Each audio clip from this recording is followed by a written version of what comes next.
അയലത്തെ വീട്ടിലെ പയ്യൻ, എ ഗായ് ഫ്രം ദ നെക്സ്റ്റ് ഹൗസ്. ഇതായിരുന്നു നിവിൻ പോളി എന്ന ആക്ടറിനെ കണ്ടിട്ട് എനിക്ക് ഫീൽ ചെയ്തിരുന്നത്. നീ ദുൽഖറിന്റെ ഫാനാണോ അതോ നിവിന്റെ ഫാനാണോ എന്ന് ചോദിച്ചിരുന്ന ഒരു കാലം ഉണ്ടായിരുന്നു. പിന്നീട് 2013 മുതൽ 2018 വരെ നിവിൻ പോളിയുടെ കാലമായിരുന്നു പുള്ളിയുടെ പീക്ക് ടൈം. പൃഥ്വിരാജ് എന്ന നടനെ ഒതുക്കാൻ നോക്കിയതിനു ശേഷം മറ്റൊരു നടന്റെ വളർച്ച കണ്ട് ഇൻഡസ്ട്രിയിലെ പവർ ഗ്രൂപ്പും റൈറ്റ് ഹാൻഡ്സും പേടിച്ചിട്ടുണ്ടെങ്കിൽ അത് ഓഫ് കോഴ്സ് നിവിൻ പോളിയുടെ വളർച്ച കണ്ടിട്ടായിരിക്കും. ഒരു ഫിലിം ബാക്ക്ഗ്രൗണ്ട് പോലും ഇല്ലാത്ത ഒരാൾ കയറി വരുമ്പോൾ ഏത് ഇൻഡസ്ട്രിയിലായാലും എക്സിസ്റ്റിംഗ് ആയ നടന്മാർക്ക് ഒരു ചൊറിച്ചിലുണ്ടായിരിക്കും. അത് മലയാളത്തിലും സംഭവിച്ചിട്ടുണ്ട്. നിങ്ങൾ സമ്മതിച്ചാലും ഇല്ലെങ്കിലും ഇറ്റ്സ് എ ഫാക്ട്. അപാര കോമഡി ടൈമിങ്ങും നല്ല റൊമാന്റിക് ഹീറോ ക്യാരക്ടേഴ്സും ആക്ഷൻ ക്യാരക്ടേഴ്സും വില്ലൻ വേഷമൊക്കെ ചെയ്ത് വന്ന നിവിൻ പോളിക്ക് പിന്നീട് എന്തൊക്കെയോ സംഭവിച്ചു. സേഫ് സോണിൽ നിന്ന് എന്ന് മാറിയോ അന്നു മുതൽ പുള്ളിക്ക് കാലിടറി തുടങ്ങി. സോ എന്റെ മുന്നത്തെ വീഡിയോയിൽ നമ്മൾ ദിലീപിന് കൊടുത്ത പോലത്തെ കുറച്ച് അഡ്വൈസസ് നമുക്ക് നിവിൻ പോളിക്ക് കൊടുക്കാം. പുള്ളി കേക്കോ ഇല്ലയോ എന്നുള്ളത് നമ്മുടെ കൺസേൺ അല്ല. പുള്ളിയുടെ കണ്ടിന്യൂസ് തോൽവികൾ തുടങ്ങിയത് 2018 ശേഷമാണ്. സോ മെയിൻലി നമ്മൾ അനാലിസിസ് ചെയ്യാൻ പോകുന്നത് 2018 ശേഷം ഇറങ്ങിയ പുള്ളിയുടെ മൂവീസ് ആയിരിക്കും. വീഡിയോ കണ്ടതിന് ശേഷം നിങ്ങൾക്ക് കൊടുക്കാനുള്ള അഡ്വൈസസ് കമന്റിൽ പറയുക. അപ്പോൾ നമുക്ക് വീഡിയോയിലേക്ക് പോവാം.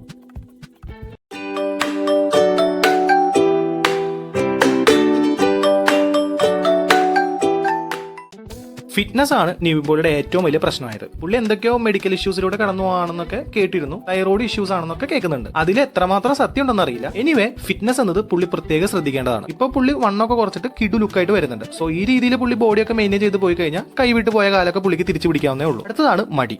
മടി ഒരു മനുഷ്യനെ നശിപ്പിക്കുക എന്നത് സത്യമായിട്ടുള്ളൊരു കാര്യമാണ്. നിവിൻ പോളി നല്ല മടിയുള്ള കൂട്ടത്തിലാണ്.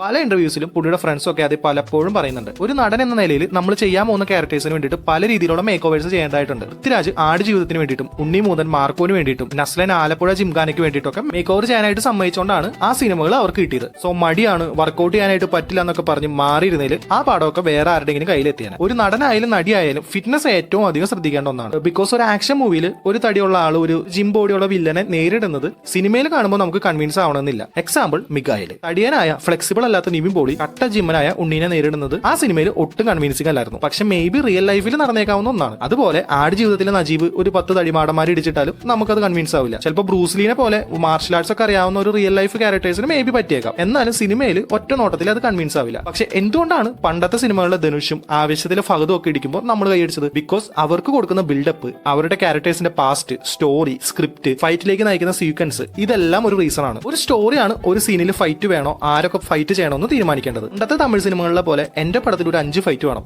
അതിനു വേണ്ടിയിട്ട് കഥ ഡിമാൻഡ് ചെയ്യാത്ത സീനുകൾ വെക്കേണ്ടി വരും. ഇങ്ങനെ പേരിന് വേണ്ടിയിട്ട് ഫൈറ്റ് വെച്ച സരോജ് കുമാറിൽ ശ്രീനിവാസൻ ചെയ്യണ പോലെയും പണ്ടത്തെ ബാലയ്യ പടത്തിലെ ഫൈറ്റ്സ് പോലെയൊക്കെ ഇരിക്കും. എക്സാമ്പിൾ ആയിട്ട് റോക്കി ബൈ നറാച്ചിയിലേക്ക് വരുന്നതിന് മുന്നേ ഒരു ഫൈറ്റ് ഉണ്ട്. ആ ഫൈറ്റിൽ റോക്കി ഒറ്റയ്ക്ക് ഒരുപാട് പേര് ഇടിച്ചിടുന്നുണ്ട്. സലാറിൽ പ്രഭാസ് കോൾ മൈനിൽ വെച്ചിട്ട് ഒറ്റയ്ക്ക് എല്ലാത്തിനും ഇടിച്ചിടുന്നുണ്ട്. അതുപോലെ മാർക്കോ, അനിമല് ഈ സിനിമകളിലും ഒറ്റയ്ക്ക് ഒരുപാട് പേരെ ഇടിച്ചിടുന്നുണ്ട്. ഇതെല്ലാം നമുക്ക് കൺവിൻസ് ആയത് ആ ഫൈറ്റ് എല്ലാം കഥ ഡിമാൻഡ് ചെയ്യുന്നതുകൊണ്ടും ആ ഹീറോന് കൊടുത്ത ബിൽഡപ്പ് കൊണ്ടുമാണ്. സ്ക്രിപ്റ്റ് തന്നെയാണ് ഒരു സീക്വൻസിൽ ആരൊക്കെ ഫൈറ്റ് ചെയ്യണമെന്നതും ഫൈറ്റ് ചെയ്യേണ്ടതെന്നതും തീരുമാനിക്കേണ്ടത്. ആവേശത്തിന്റെ കോളേജ് ഫൈറ്റിൽ രംഗണ്ണൻ ആരെ ഇടിക്കുന്നില്ല, പുള്ളിയുടെ സഹായികൾ മാത്രമാണ് ഇടിക്കുന്നത്. അതുപോലെ ആവേശത്തിന്റെ ക്ലൈമാക്സ് ഫൈറ്റിൽ ഹീറോ മാത്രമേ ഇടിക്കുന്നുള്ളൂ. ഇനി ലൂസിഫർ എടുക്കാം.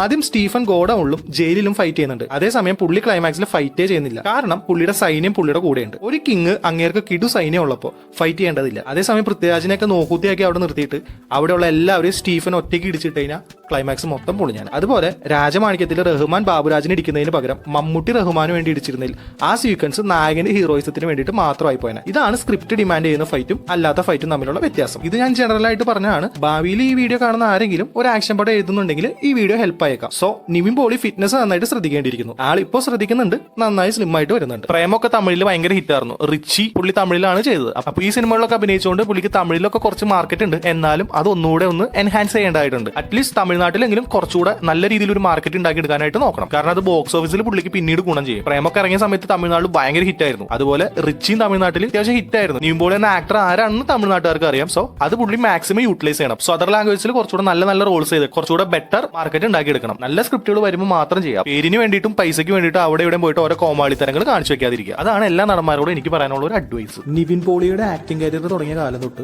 ഒരേ രീതിയിലുള്ള ക്യാരക്ടേഴ്സ് ആണ് നിവിൻ ചെയ്യുന്നത് എന്നൊരു വിമർശനം നിവിനെതിരെ ഉണ്ടായിരുന്നു. എല്ലാ റൊമാന്റിക് ആയ ഫണ്ണിയായ ക്യാരക്ടേഴ്സ്, തട്ടത്തി മറിയത്ത്, നേരം, 1983, ഓം ശാന്തി ഓശാന, ബാംഗ്ലൂർ ഡേയ്സ്, വടക്കൻ സെൽഫി, പ്രേമം, ഞണ്ടുകളുടെ നാട്ടിൽ ഒരു ഇടവേള, ലവ് ആക്ഷൻ ഡ്രാമ, ഈ സിനിമകളിലെ നിവിന്റെ ക്യാരക്ടറിന്റെ ബേസ് റൊമാൻസ് പ്ലസ് കോമഡി ആയിരുന്നു. പുള്ളി ഇതിനിടയിൽ ജേക്കബിന്റെ സ്വർഗരാജ്യം, മിഗായേൽ, കൊച്ചുണ്ണി, സഖാവ്, ഇവിടെ, മലർവാട് ആർട്സ് ക്ലബ്ബ്, സെവൻസ്, ഡാത്തടിയ പോലുള്ള വേറെ ടൈപ്പ് റോൾസ് ചെയ്തെങ്കിലും പുള്ളിയുടെ ഓൾ ടൈം ഹിറ്റ് ആയതും പുള്ളി ശ്രദ്ധിക്കപ്പെട്ടതുമായിട്ടുള്ള മൂവീസിൽ പുള്ളി ചെയ്തത് ഞാൻ പറഞ്ഞ പോലത്തെ റൊമാന്റിക് പ്ലസ് കോമഡി ക്യാരക്ടേഴ്സ് ആയിരുന്നു. അതായിരുന്നു ആക്ച്വലി പുള്ളിയുടെ കംഫർട്ട് സോൺ. ചെയ്യുന്നത് മുഴുവൻ റൊമാന്റിക് വേഷങ്ങളായിരുന്നെങ്കിലും പുള്ളിയുടെ ആക്ടിംഗ് സ്കില്ല് വെളിപ്പെടുത്തുന്ന ഒരുപാട് ഇമോഷണൽ സീൻസും ആക്ഷൻ സീൻസും ഒക്കെ ഈ ക്യാരക്ടറുകളിലെല്ലാം ഉണ്ടായിരുന്നു. സോ ഒരേപോലത്തെ റോൾസ് എന്ന് കേട്ട് കേട്ട് മടുത്തിട്ടാവും നിവിൻ ട്രാക്ക് മാറ്റാവുന്ന നിലയിലേക്ക് എത്തിച്ചേർന്നത്. അങ്ങനെ പുള്ളി ട്രാക്ക് മാറുന്നു. ഹേയ് ജൂഡാണ് പുള്ളിയുടെ സ്ഥിരം സ്റ്റൈലിൽ നിന്ന് മാറി വന്ന സിനിമ. പക്ഷെ ആ പടം അത്ര അങ്ങ് ശ്രദ്ധിക്കപ്പെട്ടില്ല. അതിനുശേഷം മികായലും മൂത്തോനും വന്നു. പിന്നീട് അങ്ങോട്ട് മാലപ്പടക്കത്തിന്റെ ഒരു നേരെ തന്നെയായിരുന്നു നമ്മൾ കണ്ടുകൊണ്ടിരുന്നത്. പേഴ്സണലി പടവെട്ട് എനിക്ക് നന്നായിട്ട് ഇഷ്ടപ്പെട്ടതും പോസിറ്റീവ് വന്ന പടമായിരുന്നു. പക്ഷെ അതും പൊട്ടി. ട്രാക്ക് മാറണമെന്ന് പിന്നാലെ നടന്ന് വിമർശിച്ചവർക്ക് വേണ്ടിയിട്ട് ട്രാക്ക് മാറിയപ്പോൾ പുള്ളിയുടെ കരിയർ തന്നെ ഡൗൺ ആയിപ്പോയി. നിവിന് ശേഷം വന്ന ടൊവിനോയും ബേസിലും ഉണ്ണിയും ഒക്കെ കിട്ടിയ അവസരങ്ങൾ മുതലാക്കിയിട്ട് മടി മാറ്റിവെച്ച് വിജയങ്ങൾ നേടിക്കൊണ്ടേയിരിക്കുന്നു. ദിലീപ് ട്രാക്ക് മാറാത്തതുകൊണ്ടാണ് നശിക്കുന്നതെങ്കിൽ നിവിൻ പോളി ട്രാക്ക് മാറിയത് കൊണ്ടാണ് നശിക്കുന്നത്. തുടർച്ചയായിട്ട് ഹിറ്റുകളിലൂടെ നിവിൻ പോളി വന്നപ്പോൾ ആക്ടിംഗ് അറിയില്ല എന്ന ആളുകൾ വിമർശിച്ചു. സോ പുള്ളി ട്രാക്ക് മാറി. എന്റെ അഭിപ്രായത്തിൽ പുള്ളി ഇപ്പൊ നല്ല ഷാർപ്പായി എന്ന് വേണം പറയാൻ. കൂടുതൽ അഭിനയ പ്രാധാന്യമുള്ള വേഷങ്ങൾ ചൂസ് ചെയ്യുന്നു. ഒരു കണക്കിന് ഒരുപാട് ചൂസ് ചെയ്യാവുന്നത് നല്ലതല്ല. സൂര്യക്ക് സംഭവിക്കുന്ന ഫാളിന്റെ മെയിൻ റീസൺ ഇതാണ്. കോവിഡിന് ശേഷം സിനിമകളോടുള്ള ആളുകളുടെ കാഴ്ചപ്പാട് മാറി. OTT പ്ലാറ്റ്ഫോംസിനോടുള്ള പ്രിയവും കൂടി. സോ ഇപ്പോൾ ആളുകൾ എത്ര വലിയ സ്റ്റാറിന്റെ പടമാണെങ്കിലും പടം ചവറാണെങ്കിലും 150 ചെലവാക്കി തിയേറ്ററിൽ പോകില്ല. ദേ പ്രിഫർ OTT. എക്സ്പെരിമെന്റൽ മൂവീസും ചവറ് പടങ്ങളും ആളുകൾ OTT കണ്ടോളാം എന്ന മൈൻഡ് സെറ്റ് ആയിട്ട് മാറി. സോ നിവിന്റെ മഹാവീര്യർ, മൂത്തോൻ, പടവെട്ട് ഈ സിനിമകളെല്ലാം ആളുകൾ OTT പ്രിഫർ ചെയ്തു. പിന്നെ Saturday nights and boss and company ഊള പടമാണ്. OTT റൈറ്റ്സ് പോലും കിട്ടാതെ കിടക്കുകയാണ്. അർജുൻ അശോകന്റെയും ചെറിയ നടന്മാരുടെയും പൊട്ടിയ പടങ്ങൾ വരെ OTTയിൽ വിറ്റ് പോകുമ്പോൾ ദിലീപ്, നിവിൻ ഇവരുടെ പടങ്ങളൊക്കെ OTTക്ക് പോലും വേണ്ടാതെ കിടക്കുന്നത് എനിക്കൊരു അത്ഭുതം തന്നെയാണ്. സോ നിവിൻ ചെയ്യേണ്ട കുറച്ച് കാര്യങ്ങളുണ്ട്. പുള്ളിയുടെ സേഫ് സോൺ പൂർണ്ണമായിട്ടും തള്ളി കളയാതിരിക്കുക. തിയേറ്ററിൽ ആൾ കയറണമെങ്കിൽ സിനിമ ഫുൾ എന്റർടൈനേഴ്സ് ആയിരിക്കും. 2.5 മണിക്കൂർ ആളുകൾ ഇപ്പോഴത്തെ തിരക്ക് പിടിച്ച ലൈഫിൽ ഒന്ന് എന്റർടൈൻ ആവാനും മനസ്സ് തുറന്ന് ചിരിക്കാനുമായിട്ടൊക്കെയാണ് പടം കാണാൻ വരുന്നത്. സോ ആക്ടേഴ്സ് മറ്റ് ജോണർ സിനിമകൾ പ്രിഫർ ചെയ്യുമ്പോഴും വർഷത്തിൽ 1-2 എന്റർടൈനേഴ്സ് സെലക്ട് ചെയ്യണം. ബേസിൽ ചെയ്യുന്ന സിനിമകളിൽ മിക്കതും എന്റർടൈനേഴ്സ് ആണ്. പുള്ളിയുടെ ക്യാരക്ടറുകളിൽ ഒരു മാറ്റം കൊണ്ടുവന്ന മൂവിയാണ് പൊന്മാൻ. അത് അത്ര സക്സസ് ആയെന്ന് ചോദിച്ചാൽ അതുമില്ല. ബേസിൽ ചെയ്യുന്നത് ഒരേപോലത്തെ ക്യാരക്ടേഴ്സ് ആണെങ്കിലും പടങ്ങളുടെ തീം വ്യത്യാസമുണ്ട്. സൂക്ഷ്മദർശിനി, പ്രാവിൻകൂട് എന്നീ സിനിമകൾ ത്രില്ലേഴ്സും, ഫാലിമി ഒരു ഫാമിലി ഫീൽ ഗുഡ് മൂവിയും, നുണക്കുഴി, ഗുരുവായൂർ അമ്പലനടയിൽ കോമഡി സിനിമയും, പൊന്മാൻ ഒരു ഡ്രാമ മൂവിയും ആയിരുന്നു. സോ പുള്ളി ഡിഫറെന്റ് ജോണറാണ് തിരഞ്ഞെടുക്കുന്നത്. ഇതുപോലെ നിവിനും ഈ ഒരു പാറ്റേൺ ഫോളോ ചെയ്യാം. ഡിഫറെന്റ് ജോണറിൽ പടം ചെയ്യുക, നല്ല സ്ക്രിപ്റ്റുകൾ തിരഞ്ഞെടുക്കുക, അതിനിടയിൽ സേഫ് സോണിലുള്ള സിനിമകൾ ചെയ്തു പോവുക. എന്റെ പേഴ്സണൽ അഭിപ്രായത്തിൽ നിവിൻ ഐഡന്റിറ്റി, രേഖാചിത്രം പോലുള്ള serious thriller movies, Marco, Miguel പോലുള്ള സീരിയസ് ആക്ഷൻ മൂവീസ്, കൊച്ചുണ്ണി പോലുള്ള ഹിസ്റ്റോറിക് മൂവീസ് ഒക്കെ ഇപ്പൊ തൽക്കാലത്തേക്ക് ചെയ്യാതിരിക്കുന്നതാണ് ബെറ്റർ. ചോട്ടാ മുംബൈ പോലുള്ള comedy action entertainer, Vettam, Aadu പോലുള്ള കോമഡി എന്റർടൈനേഴ്സ്, പുള്ളിയുടെ സേഫ് സോണായ വടക്കൻ സെൽഫി, പ്രേമം പോലുള്ള romantic comedy movies, drama genre movies, Vadakkan സെൽഫിയിൽ വിനീത് ചെയ്ത പോലുള്ള കോമഡി ഡിറ്റക്റ്റീവ് റോൾസ് ഒക്കെ പുള്ളിക്ക് ചെയ്യാവുന്നതാണ്. നിങ്ങൾ ജസ്റ്റ് ഒന്ന് ആലോചിച്ച് നോക്കുക. ബോഡി ഒന്ന് സെറ്റ് ആക്കിയിട്ട് കുറച്ച് എഫേർട്ട് ഇട്ടാൽ മിന്നൽ മുരളി നിവിൻ പോളിക്ക് സുഖമായിട്ട് ചെയ്യാവുന്ന ഒരു സിനിമയാണ്. കാരണം ആ ക്യാരക്ടർ നിവിൻ പോളിയുടെ യൂഷ്വൽ ടൈപ്പ് ക്യാരക്ടറാണ്. തുടക്കത്തിലുള്ള കോമഡീസും റൊമാൻസും ഒക്കെ നിവിൻ പോളിയുടെ ഒരു യൂഷ്വൽ ടൈപ്പാണ്. പക്ഷെ മിന്നൽ മുരളി ചെയ്യണമെങ്കിൽ നിവിൻ പോളി കുറച്ച് ഫിറ്റ് ആയിരിക്കണം.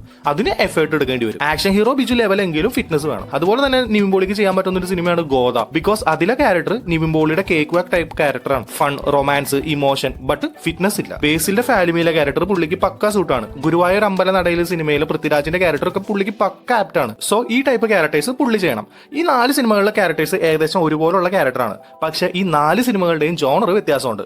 സേഫ് സോൺ ആയ ക്യാരക്ടർ ആണെങ്കിലും ഡിഫറെന്റ് ജോണർ ആണെങ്കിൽ ഇറ്റ് വുഡ് ബി ബെറ്റർ. പല ജോണറിലുള്ള സിനിമകൾ ചെയ്ത് കഴിഞ്ഞാൽ ഓഡിയൻസിന് ഒരു റിപ്പീറ്റേഷൻ ഫീൽ ചെയ്യില്ല. ത്രില്ലറും ആക്ഷൻ മൂവീസും ഒക്കെ നിവിൻ തൽക്കാലത്തേക്ക് ചെയ്യണ്ട എന്ന് ഞാൻ പറഞ്ഞതിന്റെ റീസൺ പറയാം. പുള്ളി ഇനിയും മെച്ചപ്പെടാനുള്ള സ്ഥലങ്ങളാണ് action, historic and serious thriller വേഷങ്ങൾ. കാരണം പുള്ളി ഡയലോഗ് ഡെലിവറി ഒന്നുകൂടെ സെറ്റ് ആക്കാനുണ്ട്. ബേസ് കുറഞ്ഞ സൗണ്ട് ആണ് പുള്ളിയുടെ. സോ ആ മോഡുലേഷൻസ് ഒക്കെ പുള്ളി ഒന്നുകൂടെ സെറ്റ് ആക്കാനുണ്ട്. മേ ബി നല്ല ഡയറക്ടറുടെ കൈ കിട്ടുമ്പോൾ ഇതെല്ലാം ശരിയാവേണ്ടതുമാണ്. ഞാൻ ആക്ഷൻ, ഹിസ്റ്റോറിക്, സീരിയസ്, ത്രില്ലർ ചിത്രങ്ങൾ ഇപ്പൊ നിവിൻ ചെയ്യേണ്ട എന്ന് പറഞ്ഞതിന്റെ കാര്യം ഈ സൗണ്ട് മോഡുലേഷന്റെ പ്രശ്നം ഉള്ളതുകൊണ്ട് മാത്രമാണ്. നമുക്കൊരു എക്സാമ്പിൾ എടുക്കാം. ഇപ്പൊ നേരും ജനഗണമന പോലൊക്കെ ഉള്ള ഒരു സീരിയസ് അഡ്വക്കേറ്റ് മൂവി പുള്ളി ചെയ്ത എത്രത്തോളം അത് നന്നാവുമെന്ന് എനിക്ക് സംശയമുണ്ട്. കാരണം ഈ സിനിമകളിൽ ഡയലോഗ്സിന് നല്ല പ്രാധാന്യമുണ്ട്. സോ അത് പുള്ളിനെ കൊണ്ട് കൂട്ടിയാൽ കൂടില്ല. അതുപോലെ കിഷ്കിന്ദ കാണ്ഡം, കൂമൻ, രേഖാചിത്രം, കൽക്കി ഈ സിനിമകളും പുള്ളിനെ കൊണ്ട് ക്യാരി ചെയ്യാനായിട്ട് നല്ല പാടായിരിക്കും. സോ ഒരു കംബാക്കിന് വേണ്ടിയിട്ട് ശ്രമിക്കുമ്പോൾ ഈ ടൈപ്പ് പടങ്ങളിൽ പുള്ളി കൈവയ്ക്കാതിരിക്കുന്നതാവും നല്ലത്. എന്ന് വെച്ചാൽ നിവിന് അഡ്വക്കേറ്റ് റോൾസും പോലീസ് റോൾസും ഒന്നും ചെയ്യാൻ പറ്റില്ല എന്നല്ല പറയുന്നത്. നിവിന് ഞാൻ മുന്നേ പറഞ്ഞ സിനിമകളിലുള്ള പോലത്തെ ക്യാരക്ടേഴ്സ് ചെയ്ത് ഫലിപ്പിക്കാനായിട്ട് നല്ല പാടായിരിക്കും. പക്ഷെ മുകുന്ദൻ ഉണ്ണി അസോസിയേറ്റ്സിലെ വിനീതിന്റെ ക്യാരക്ടർ പോലത്തെ ഒരു ക്യാരക്ടർ പുള്ളിക്ക് സിമ്പിൾ ആയിട്ട് ചെയ്യാൻ പറ്റും. ആക്ഷൻ ഹീറോ ബിജു പോലെ ഒരു പോലീസ് വേഷം പുള്ളിക്ക് സിമ്പിൾ ആയിട്ട് ചെയ്യാൻ പറ്റും. അതാണ് അതിന്റെ ഡിഫറൻസ്. ആക്ഷൻ ഹീറോ ബിജു എന്ന ക്യാരക്ടർ നിങ്ങൾ ശ്രദ്ധിക്കുക. കാരണം അതിലൊരു 80% നിവിൻ ചെയ്യുന്ന പോലെ ഒരു റോളാണ്. മട്ടാഞ്ചേരി അല്ലെങ്കിൽ ഒരു കൊച്ചിക്കാരനായ മാസ് ഡയലോഗ് ഒന്നും അടിക്കാത്ത റിയലിസ്റ്റിക് ഡയലോഗ് അടിക്കുന്ന റൊമാന്റിക് ആയ ഫണ്ണി ആയ ഒരു പോലീസ് ഓഫീസർ. സോ പുള്ളി നോർമലി എടുക്കുന്ന ടൈപ്പ് ഒരു ക്യാരക്ടറാണ്. അതുകൊണ്ട് പുള്ളിക്ക് സിമ്പിൾ ആയിട്ട് ചെയ്യാം. ഇനി മിഗായിൽ എടുക്കാം. നന്നായിട്ട് മാസ് ഡയലോഗ്സ് ഉള്ള, ആക്ഷൻ ഉള്ള, ഒരു പോയിന്റ് കഴിഞ്ഞ് പക്ക സീരിയസ് ആവുന്ന മൂവിയാണ് മിഗായിൽ. പുള്ളിനെ കൊണ്ട് അത് പുൾ ഓഫ് ചെയ്യാനായിട്ട് പറ്റിയില്ല എന്ന് തന്നെ പറയാം. ഇനി ദിലീപിനും നിവിൻ പോളിക്ക് ഒരു സിമിലാരിറ്റി ഉണ്ട്. മേ ബി ഒരു കോയിൻസിഡൻസ് ആവാം. ഇവർ ചെയ്ത 60% ക്യാരക്ടേഴ്സും അവരുടെ സേഫ് ഓൺ മാനറിസംസ് ഉള്ള ക്യാരക്ടേഴ്സ് ആണ്. ഇപ്പൊ ആക്ഷൻ ഹീറോ ബിജുവിന്റെ കാര്യം ഞാൻ പറഞ്ഞു. Funny romantic officer. Dileep police role ചെയ്തു, inspector Garud. Funny officer, usual Dileep mannerisms. Runway, fun with mass action role. Kunjikoonan, fun with rude road, Kochi Rajavu, Dost, ഇങ്ങനെ ദിലീപ് ആക്ഷൻ ചെയ്ത മിക്ക സിനിമകളിലും പുള്ളിയുടെ ടെംപ്ലേറ്റ് ക്യാരക്ടറിന്റെ ഫീച്ചേഴ്സ് ഉണ്ട്. അത് ഡിഫറെന്റ് ജോണറിലാണെങ്കിൽ പോലും അതുണ്ട്. ഇനി നിവിന്റെ കൊച്ചുണ്ണി എടുക്കാം. പുള്ളിനെ ഇത്തിക്കര പക്കി സേവ് ചെയ്യുന്നവരെ പുള്ളി റൊമാൻസ് ആൻഡ് കോമഡി ആണ് ചെയ്തു വന്നത്. മിഗായിലും സെയിം അവസ്ഥ. മലയാളി ഫ്രം ഇന്ത്യ, രണ്ടുകളുടെ നാട്ടിൽ ഒരു ഇടവേള, സഖാവ് എന്നിങ്ങനെ നിവിന്റെ ടെംപ്ലേറ്റ് ക്യാരക്ടർ ഫീച്ചേഴ്സ് പുള്ളിയുടെ സിനിമകളിൽ കാണാൻ സാധിക്കും. ഒരു തിരിച്ചുവരവിന് വേണ്ടിയിട്ട് കാത്തു നിൽക്കുന്ന നിവിന് ഇപ്പോൾ പെട്ടെന്ന് പുള്ളിയുടെ വീക്ക് പോയിന്റ് ആയ ആക്ഷൻ, സീരിയസ് ഇൻവെസ്റ്റിഗേഷൻ, ഹിസ്റ്റോറിക് മൂവീസിൽ കൈവയ്ക്കാതെ ഞാൻ മുന്നേ പറഞ്ഞ പോലെ എന്റർടൈനർ മൂവി ആയിട്ട് വരുന്നതായിരിക്കും ബെറ്റർ. ലവ് ആക്ഷൻ ഡ്രാമ, വർഷങ്ങൾക്ക് ശേഷത്തിലെ നിതിൻ പോളി പോലുള്ള ക്യാരക്ടർ, മിന്നൽ മുരളി പോലെ comedy super hero movies, action hero Biju പോലെ ഒരു പോലീസ് മൂവി, ഏജന്റ് ആത്രയെ പോലെ, ബെൽബോട്ടം പോലെ, ഡൊമിനിക് പോലെ ഒരു ഡിറ്റക്റ്റീവ് മൂവി, ആട് പോലെ, വടക്കൻ സെൽഫി പോലെ ഒരു എന്റർടൈനർ മൂവി ആയിട്ട് വന്നു കഴിഞ്ഞാൽ നീവിന് പെട്ടെന്ന് തന്നെ ഒരു കംബാക്ക് അടിക്കാം. പ്രേമം പോലെ ഒരു മൂവി ഇനി സംഭവിക്കുമോ എന്നൊരു സംശയമുണ്ട്. അതുകൊണ്ടാണ് ആ സിനിമയുടെ പേര് ഞാൻ മെൻഷൻ ചെയ്യാത്തത്. അൽഫോൺസും നീവിനും ഒരു മൂവി വരുന്നു എന്നൊരു റൂമറൊക്കെ കേൾക്കുന്നുണ്ട്. പ്രേമവും നേരവും പോലെ ഒരു സാധനമാണ് അതെങ്കിൽ പിന്നെ നീവിനെ പിടിച്ചാൽ കിട്ടൂല. ഇങ്ങനെയുള്ള എന്റർടൈനേഴ്സ് ചെയ്യുന്നതിനോടൊപ്പം പുള്ളി മൂത്തവും പോലെ, ഡാത്തടിയ പോലെ, പടവെട്ട് പോലെ പുള്ളിയുടെ ഉള്ളിലെ ആക്ടറിനെ പുറത്തേക്ക് കൊണ്ടുവരുന്ന സിനിമകളും ചെയ്യണം. അതിപ്പോ ജേക്കബിന്റെ സ്വർഗരാജ്യം പോലെ ഒരു മോട്ടിവേഷണൽ മൂവി ആണെങ്കിലും ഒരു കുഴപ്പമില്ല. അപ്പൊ ഇതൊക്കെയാണ് നിവിൻ പോളിക്ക് എനിക്ക് കൊടുക്കാനുള്ള അഡ്വൈസസ്. ഈ വീഡിയോയെ പറ്റിയുള്ള നിങ്ങളുടെ അഭിപ്രായങ്ങളും നിവിനുള്ള നിങ്ങളുടെ സജഷൻസും അഡ്വൈസസും താഴെ കമന്റിൽ രേഖപ്പെടുത്തുക. ഇതെല്ലാം എന്റെ പേഴ്സണൽ ഒപ്പീനിയൻസ് ആണ്. സോ ആ സെൻസിൽ എടുക്കുക. അപ്പോൾ അടുത്ത വീഡിയോ ആയിട്ട് കാണുന്നവരെ ബൈ.